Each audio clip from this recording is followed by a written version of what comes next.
নমস্কার, edges blog থেকে আমি জলি। আশা করছি সবাই ভালো আছেন, সুস্থ আছেন, আমরাও ভালো আছি। সবাইকে জানাই শারদীয়ার প্রীতি ও শুভেচ্ছা। ছোটদের অনেক অনেক ভালোবাসা, বড়দের প্রণাম। আমরা দুজনা মিলে কলকাতায় একটা বিশেষ কাজে গেছিলাম। দিনটা ছিল প্রথমা।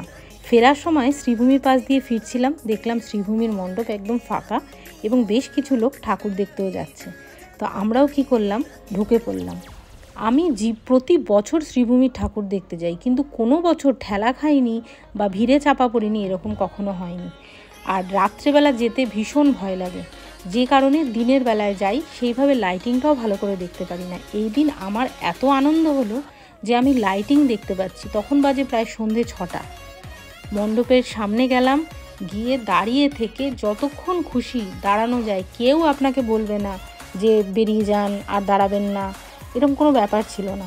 ভীষণ সুন্দর। আর শ্রীভূমির মণ্ডপ সজ্জা যেরকম অপূর্ব হয়, শ্রীভূমির ঠাকুর কিন্তু আমার ভীষণ প্রিয়। এত গয়না পরানো থাকে, যদিও সেটা স্পন্সরশিপ। আর ঠাকুরের যে মূর্তি, তার সাজসজ্জা দেখার মতো। আর ঠিক মণ্ডপের দুটো গেটের ধারে পেতলের ঘট, কলা গাছ এটা রাখা রয়েছে। এই যে এইটা পেতলের জিনিসটা বেশ বড়, এত সুন্দর লাগছে না দেখতে, মনে হচ্ছে যেন সোনার। আবার জানি না, এমনও হতে পারে সোনাও হতে পারে, বলা বড় মুশকিল, কেন শ্রীভূমিতে সোনার ছড়াছড়ি। তা মণ্ডপের ভেতরে দাঁড়িয়ে অনেকক্ষণ ধরে প্রতিমা দর্শন করলাম, ফটো তুললাম। কেউ বললই না যে আর দাঁড়াবেন না, চলে যান চলে যান, প্রত্যেকবার যেটা হয়। ভীষণ মজা লাগলো। তারপর মণ্ডপ থেকে বেরোলাম, বেরিয়ে এক্সিট গেটের দিকে, আপনারাও যখন যাবেন দেখবেন এত সুন্দর গেটগুলো করেছে, লাইটিং অপূর্ব। ব্যাস, ঠাকুর দেখা কমপ্লিট। এবার ফিরতে হবে বাড়িতে।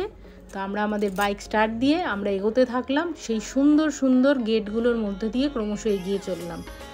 আর এখানেই আমাদের ভিডিওটা আজকে শেষ করলাম।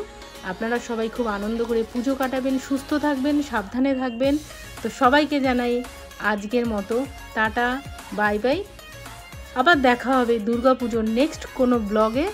তো এখানেই ভিডিওটা আজকে এন্ড করলাম। ভালো লাগলে কি একটা লাইক, আর যারা নতুন দেখছেন তারা একটু সাবস্ক্রাইব করে দেবেন, একটু শেয়ার করে দেবেন। এইটুকুই চেয়েছি আপনাদের কাছে, এর থেকে বেশি কিছু না।